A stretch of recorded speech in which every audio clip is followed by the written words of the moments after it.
Hi everyone, welcome to the Lighter Side Lounge. My name is Summer Joy. I'm currently a college journalism student. I'm here with my dad. Happy birthday, Hulk Hogan. We hope you're enjoying yourself up there, brother. We miss you, but my ancestors are up there, brother, so I hope you're doing some wild-ass entertainment with them. What do you got? WWE news. I should also say, I'm not going to hijack the show, but I need to add, the views and opinions of this guy here do not necessarily reflect those of my wonderful hostess. I'm just here for color. So, today we've got all things WWE. I think I've got at least 6 big news stories. Good news, I hope. Good news? For the Good most news, good news. Optimistic news. What do we got? So, we're going to start out with Brock Lesnar. Oh. Because the details of the Brock Lesnar return just keep coming. Whoa. According to Fightful Select, in recent reports, Lesnar was kept out of many aspects of the WWE product, including video packages, promos, and the WWE 2K game, where many resources were put towards removing Lesnar from the game. That was all in 2024. However, he did remain under contract and did receive pay during his time away since he was not under a suspension. He was among the highest paid talent. Given he remained under contract, he was also listed on the WWE Superstar page, where a lot of people thought that he was removed from that page. That's not true. As for when Lesnar got to the SummerSlam venue, Fightful Select believes he got in the area during the pre-show on Sunday. The Cena vs. Rhodes main event was also being kept very quiet, and many at the time believed that meant The Rock was coming back. While not directly stated, it has been heavily implied that Cena wanted to face Lesnar during his retirement tour. It is suspected that Lesnar's return played a big part in the press conference no longer taking place, and media that came to the event with intentions of going to the press conference weren't told that a press conference wasn't happening until Saturday.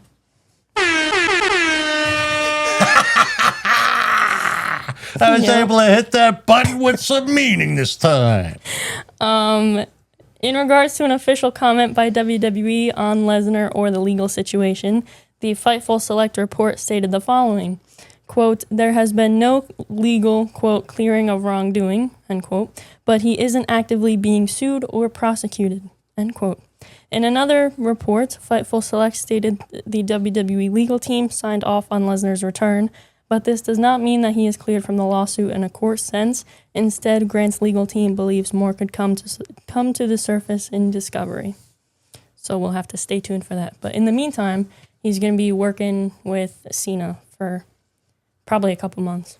In the meantime, that other stuff has nothing to do with me. I'm watching this for entertainment. I'm not going to be judging people based on rumors and this, that, and the other thing. That's the court's job to figure all of that out. I'm watching the WWE to be entertained, and it's been tough lately, guys. It's been tough to watch and be entertained. I was thrilled to see Brock Lesnar back because some of those people on that roster need some of that Brock Lesnar treatment. Johnny Gargano. We're going to start with you, Johnny. Wow. And your buddy Champ is next, Champy. Okay. Hey, Champy, you're next for Brock Lesnar after he's done with Brock. Both of you go out there. Bring some friends, will you? Bring some friends. Really, I can't wait. But Johnny, you're first. Champy, you're a quick second. Because it ain't going to be, the first is going to be like what? That was first? And Champy, you're going to be like, I can't wait, Champy. Okay, moving on. Austin Theory has been moved to the roster for injured talent like Zoe Stark and Ilya Dragunov. Grayson Waller referred to him as injured on a recent WWE show, but the exact injury has not been disclosed, nor has a timeline for his return. I'm glad he's still on the roster. Yeah, there was some speculation there. There was some speculation. Around, and that dude is good. Mm-hmm. Seems like not just a good wrestler, seems like he might be good in other ways, like a positive type of a person. So I'm glad he's on the roster. Me too. Not everybody needs their ass kicked. by Brock Lesnar. Yeah, I hope he comes back soon. He's gone through a lot of character development since we first saw him, and I'm glad. I'm glad. So, next up, I've got some details on the WWE ESPN deal. Oh. Accurate details, because I'm hearing a lot of stuff that I don't know if I want to believe it until I'm actually having to fork over my money. Well, I have the details according to Fightful Select. Okay. So they're responsible for this. Yeah. Yep. There's been a lot of confusion surrounding the WWE ESPN deal lately, but that's because most of us feel bent over a barrel. Yeah. Looking back and watching our money, like, that's why we're all like, well, something changed. It's going to cost us more money. Right away, most of us that have to pay for it are thinking that. The kids might not be thinking that. Yeah. But the people that are forking over that money for this entertainment, they're thinking that when there's a change like this. That's what I've been thinking, so let's hear it. So, beginning in 2026, ESPN will replace Peacock in airing WWE PLEs, and no WWE content aside from SmackDown replays will be on Peacock. Instead, ESPN is starting a direct-to-consumer streaming service that will air all WWE PLEs and NFL Network content, which ESPN recently acquired the rights to. So direct ticket, I don't think direct ticket, but I did see Red Zone is going to be part of it. Okay, because we're not fans of the local teams, guys. The local teams stink. So we got to buy that football package. So, select WWE PLEs will be available to watch on the regular ESPN cable channel. If you have ESPN through a cable or satellite provider, you can sign into the new streaming service using your login credentials and will not need to pay extra. DirecTV is included under this as well. Otherwise, you will need to pay $29.99 per month for the streaming service. This will start next year before WrestleMania and last 5 years until before WrestleMania 2031.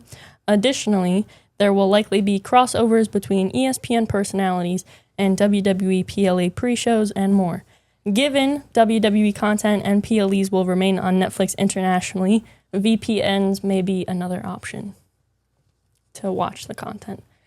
The thing with, we have YouTube TV. That's where it gets dicey for us because...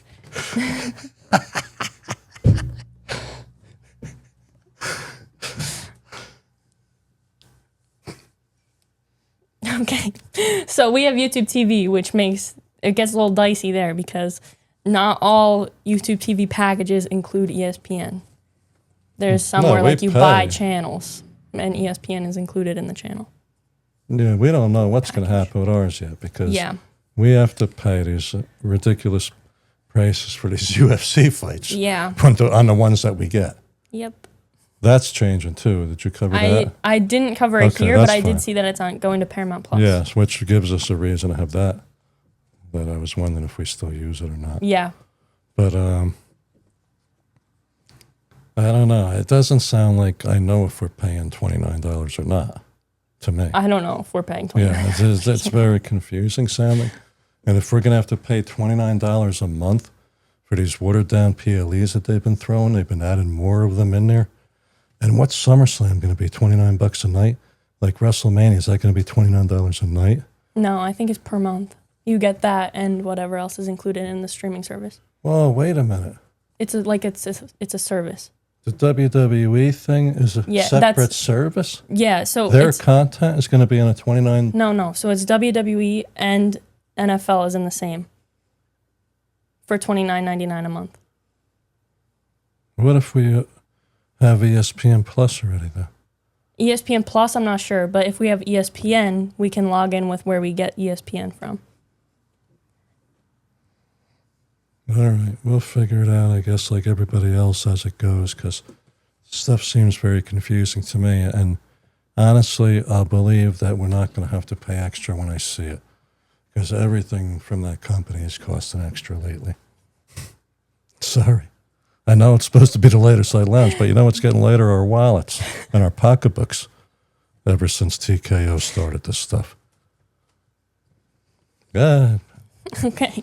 You got any good news? Well, yeah, actually, I think this is good news. We've got some stuff on Jelly Roll. Yay! So, Jelly Roll approached Randy Orton with hopes of covering his Voices theme song, and Orton was very receptive to it and may end up pushing that neat. in WWE. That should be cool. Yeah. A couple years ago, Randy Orton was approached by the WWE for a potential theme song change, but Orton was against it. Yeah, you know why they want to do some kind of this watered down bump kind of stuff that doesn't sound like anything that you can't.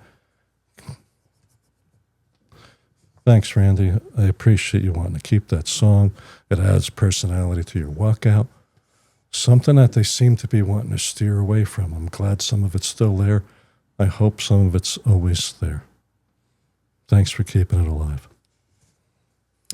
Additionally, on Jelly Roll, he said that he was actually the one to pitch himself and Orton losing at SummerSlam. He said that on the Cody Rhodes podcast, which was confirmed by Fightful Select. And the move gained him more respect and switched the creative plans from Jelly Roll and Randy Orton winning to Drew McIntyre and Logan Paul winning. I respect that, man. Because how hard was it? I mean, you're going to go in there and win. Mm-hmm. After losing all of that weight and everything. Now he's going to win, you know. Mm-hmm. Right? But he still won. He won by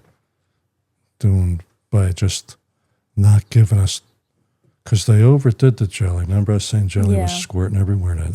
But Jelly knew not to overdo it, because that would have been overdoing it. Instead, it was a great match. I thought he did amazing for just walking out onto SummerSlam. Yeah, me too. And, wow, I respect that dude for that. I agree. A lot of people wouldn't. A lot of people would say you should have taken that win because it's over now. Mm-hmm. He'd have the thing now. Yeah. It's over. He'd have that plaque with him winning this, that, and the other thing. But he didn't do that for himself. Mm-hmm. That's interesting. Next up, I have an update on Karrion Kross and Scarlett. Oh, boy. So their contracts expired on midnight, as of midnight on August 10th, and they have been moved to the alumni section of the WWE roster. It was reported that both Kross and Scarlett were originally planned to be at last Monday's Raw, but WWE changed plans and the two no longer traveled for the show. There has been no mention of Kross fulfilling his stipulation of admitting he was wrong about Zayn after he was defeated by Sami Zayn at SummerSlam. There is no confirmed news of whether Kross or Scarlett were offered new contracts, and many talent were surprised that the situation was coming down to the wire. In relation to Fightful reaching out for official news on their contract status, quote, no on-the-record confirmation of their departure was given, end quote. Given the partnership between WWE, TNA, and AAA, Kross and Scarlett may be faced with challenges in rejoining either company. However, Fightful Select reached out to a TNA higher-up, and it was said that there is no ill will, and Scarlett's AAA debut is the most viewed clip on AAA's YouTube channel with 35 million views, and the next highest is 10 million views. I haven't seen that. I'm going to have to look for that later. I know, that's what I was thinking. So, in a video posted to We should put it. I'll put a link in the description. In a video posted to Karrion Kross's YouTube channel yesterday titled, "My WWE Contract Ends Today," Kross released his first public statement on the matter. It's a bit of a lengthy video. It's an hour and 11 minutes long. I saw that. I didn't watch it, but I did see the thumbnail. Yeah, it's also, I think it's part 2 in his documentary that he's making. Oh, really? Yeah, I think that's like also partially why it's so long. But from what I was seeing link that stuff up too. Yeah, I have all the links ready. From what I was seeing on Newsweek and other sources, the video is emotional, and Kross is expressing his disappointment at how his contract was handled and his last year in the company as a whole. I believe it. Yeah. Many, both inside and outside of the company, believed this situation is or was a storyline. However, both Kross and Scarlett released statements accepting independent bookings, Kross on X and Scarlett on Instagram. I'll put pictures because Scarlett is pretty long, so I'll put a picture up. Well, I hope they're probably hoping for the Ron Killings effect, and I don't blame them. Yeah. But Tony. I was going to say. Tony Khan. Give them to a call, will you? I don't think WWE realized how many people love both of them until they don't realize a lot. out. They're out of the loop. They are. They're just they are. Yeah, because they're out of the loop, and you can tell AEW's in the loop. Yeah. There's a difference between just how you feel and what you see, like the vibe going on, and like this kind of stuff, just being out of touch with the consumer who's watching the product and stuff like that. Yeah. They're going in a different direction. I think they're aiming for younger kids. That's my opinion. I might be wrong, but so much of it is so watered down and like that. I just think that I don't really like the direction that company's been going in lately. Yeah. So, but AEW's been doing great. So hopefully, Tony, hire them up. And they would be such an addition, I think. For sure. And there's talk of a third show coming, so you need more of that variety. That's true. And I feel like now like the House of Black is gone, there's not really like I just think that they would fill a void that would make the show a lot more well-rounded. I agree. I would love to see it. I hope he picks them up. Yeah. What else you got, kiddo? We're going to end today's news show on with some more details on WWE Unreal. So these are all per Fightful Select. It was reported that Unreal had cameras backstage for night 1 of SummerSlam, especially to capture the Seth Rollins cash-in. So far... Because that was such a surprise, guys. Guys, that was such a masterful job of pulling a wool over every 4-year-old and 5-year-old that's out there watching the show. Yeah. So far, it hasn't been said that there were cameras for night 2 when Brock Lesnar came out. So I think they're mostly focusing on the Seth Rollins cash-in right now. Because that's their move of the year. Didn't they even say that was the ruse of the century or something like that? This 2-week or however, this hokey thing. Okay. Additionally, it was recently noted that featured talent were not paid extra for being on WWE Unreal, at least as they are aware. Some of the talent contracts had it already embedded in their contract that they would be part of the series. Another person said that... New contracts. Relatively new. Yeah. Another person said that they didn't realize that they were being filmed for Unreal because there's just so many cameras backstage all the time that it's hard to keep track of which camera was for Unreal and which one wasn't. Yeah, but why would it matter? Because they feel like it wasn't part of their deal? I don't know, but... Those are the people saying that? Well, that was only one. They weren't, like, heavily featured, but they did mention that... But they were surprised they were on it? Yeah. Oh. Man, that's part of what you sign up for, I think. Yeah. There. Apparently they have signs everywhere backstage saying that they're subject to be filmed at any time. Yeah.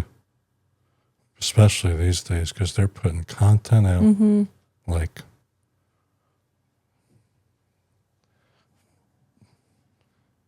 literally faster than they can make it because they're putting it out in several layers.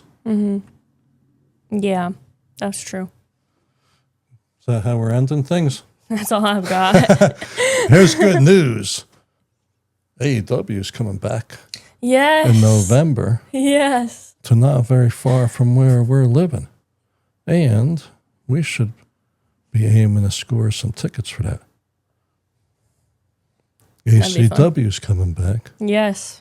That's kind of a haul, but it's been worth it. We got to look at those after we're done with the show, right? Close us out, kiddo. On my computer. Today's Hulk Hogan's birthday. No, you close us out. Thank you very much for watching. If any of the news stories that we covered today surprised you, let us know. Let us know your thoughts on them, what we should cover next, what you like about the WWE, what you don't like about the WWE. What kind of gossip you've heard. Yeah. Yep. What do you think of this Karrion Kross and Scarlett thing? Isn't this like weird how they're letting these deals play out like in public about how they're seemingly treating some of the employees? It just seems a little like, I mean, people let go. So it's just like, you know, but still, when you got like a huge fan base that's watching a show and wants some variety, you'd think it would matter. But anyway, thanks very much for joining us out there, brother. And so, I got to do this again. Thanks very much for joining us out there, brothers and sisters. Take your vitamins, say your prayers, and wish Hulk Hogan a happy birthday today. Happy birthday, Hulkster. I hope you're entertaining my ancestors up there.